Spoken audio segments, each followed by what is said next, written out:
Mr.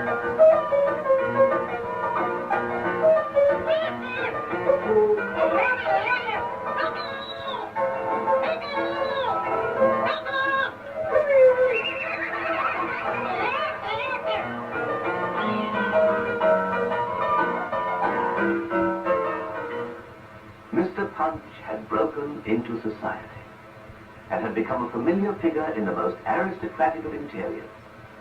But I didn't deprive him of his natural element, fresh air. He had plenty of it, especially in the summer months when the party bookings grew thin. He played in parks and gardens, on beaches and at fairgrounds, and on one occasion at a racecourse gala. It was more than fresh air we experienced that time, though. During the afternoon, it started to rain, so most of the games and sideshows had to close down. A member of the organizing committee had a bright idea. He got everyone seated in the grandstand and made me do my shows on the course. As I worked, the puppets became sodden with rain, which ran down my coat sleeves and dripped from the top of the boom. This began to get full of water and sank down like a basin over my head. The rain started to come down in torrents, and the weight of it split the cloth. A scream of laughter came from the grandstand, as if they all thought this was part of the show. I knew when I was defeated. I didn't care what they thought of me. I packed up and went home.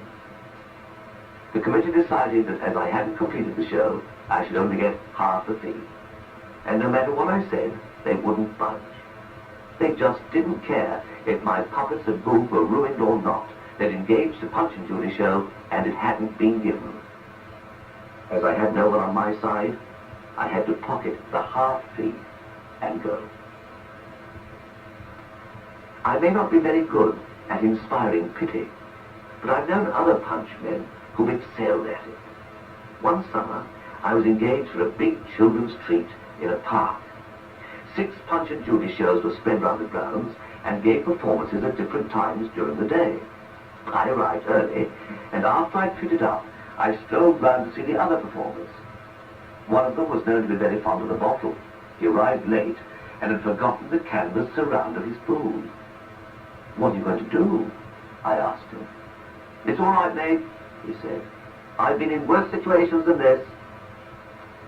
He walked over to a parked lorry and, taking the tarpaulin cover off it, dropped it round his Punch frame.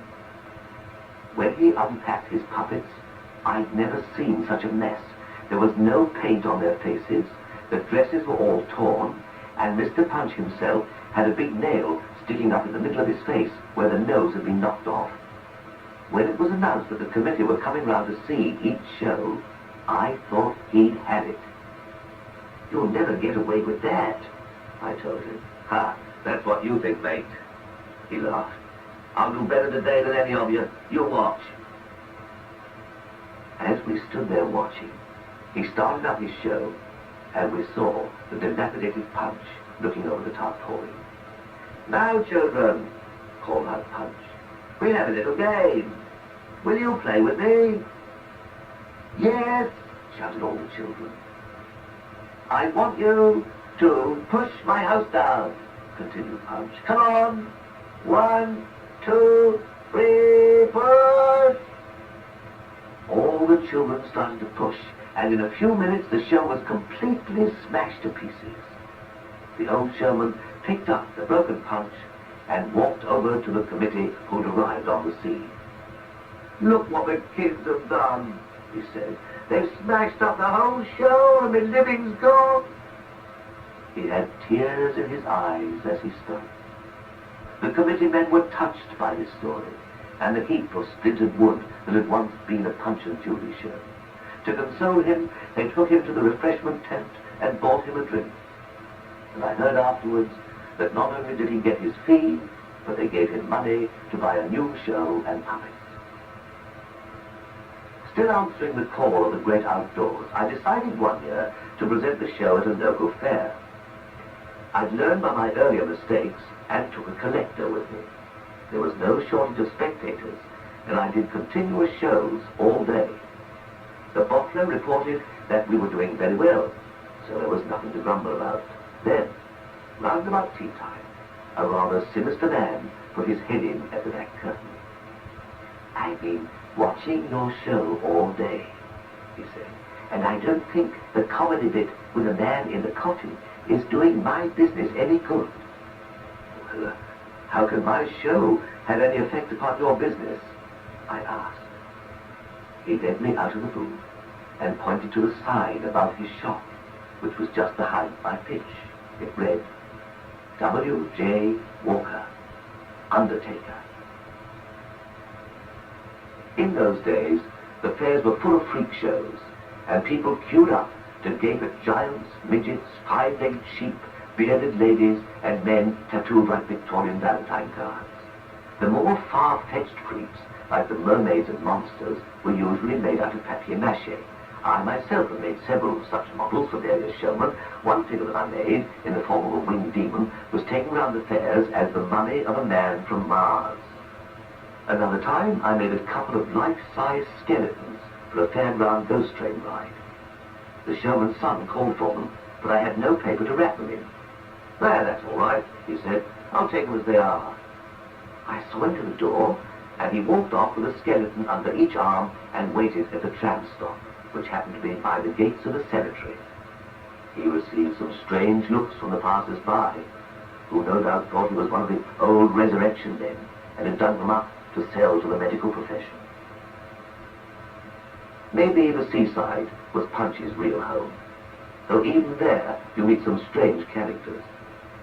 One day I was doing the show on the beach when I sensed that someone was in the booth with me. I glanced round and saw a well-dressed, middle-aged man standing behind me. Carry on and finish the show," he said. I won't disturb you." As I'd only just started, he had to stand there for over half an hour while I manipulated the puppets. When I finished, he handed me a pound note saying, "Thanks for your help." I asked how I'd helped him, and he told me that he'd been followed all over the town by a man to whom he owed money, and that my booth was the only hiding place he could find on the beach. Another summer, an agent phoned me from Somerset, asking if he could book me for the day at Weston-super-Mare for the fee of 10 guineas. That was quite a lot for a booking in those days, so I gladly accepted his offer. Everything seemed above board, and he sent me a contract which I signed and returned to him. He met me at the station and took me to the Winter Gardens, where I gave the show. When I was packing up, he told me that my next show was at an hotel. "Next show?" I said in surprise. "Yes, you have 8 shows to do in all." But it didn't say anything about that on the contract. "Phew, you better read it again. I've engaged you for a whole day, and you'll do as many shows as I want. It's lucky for you I wasn't able to fix any morning ones." I'd certainly signed for one day's engagements, but never expected this. He had me chasing about all over the town until late at night, and must have made himself about £40. To cap it all, he even took off a 10% agent's fee before he paid me. Performing out of doors is very tough on the voice, and one summer season I lost mine altogether for a whole fortnight. Fortunately, the children's shouts and laughter covered up the fact that I was doing a completely silent show. The English weather is always another potential enemy, even in midsummer. So I was often glad to be booked to play in a church or village hall. But more than once, the religious scruples of the local vicar have interfered with these performances. At one Sunday school party, the vicar was anxious to know if I used the gallows in my show. As they are part of the traditional story, I admitted that I did. "Not here, please," said the vicar. "I'd like you to leave that part out. Also the coughing, if you don't mind." Believing that he who pays the piper calls the tune, I agreed to his request. But most of the children knew the story, and when I got near the end, they kept calling out, "When are you going to hang in, mister?" I did my best to ignore them, and proceeded to carry on with my improvised ending, but they kept on calling out, "Hey, mister! Hey, mister, when are you going to hang in?" Suddenly, the vicar put his head in the back of the booth and said, "You'd better hang him. The show's been going on too long for me to interfere with tradition." I never received another booking at that church hall, so I presume that the vicar engaged a conjurer or something less bloodthirsty for his future parties. On another occasion, I found myself with an audience of 3 at a Christmas show in a village hall. I'd been led to expect a full house and wondered what had happened. I was told that the local minister objected to the violence in Punch and Judy and had given a free film show in his church hall opposite. Whenever enemies of the Punch and Judy show say it's a bad influence on children, they should remember that the children aren't always a good influence on the show. I have several times received facial injuries from children throwing things at the proscenium opening. I've been pelted with orange peel, old ice cream cartons, stones and empty bottles. It's never the younger children who do this, but the teenagers who believe they've outgrown puppet shows and can't bear to see other children enjoying themselves. Still, perhaps even hostility isn't quite as disconcerting as no reaction at all. I once gave a performance at the Japanese embassy. The audience were all adults and never uttered a word. When I looked through the peephole in the booth, I saw rows of bespectacled faces, all wearing the same deadpan expression. I never discovered if they enjoyed the show or not. I had the same kind of reception at a convent school, but as the audience were all children, I felt more worried. Perhaps I wasn't as good as I thought I was. When one of the nuns congratulated me at the end, I asked her why there'd been no response. "Yes, weren't they good?" she said. "Before you arrived, we told them that if anyone made a sound, they'd be sent out of the room." I begged her not to do that again, as I didn't want other entertainers to suffer as I'd done that afternoon. Despite the silences, missiles, rainstorms, money-grabbing agents, and disapproving vicars, Punch and I were making a living for ourselves. But there's a snake not far from every ladder.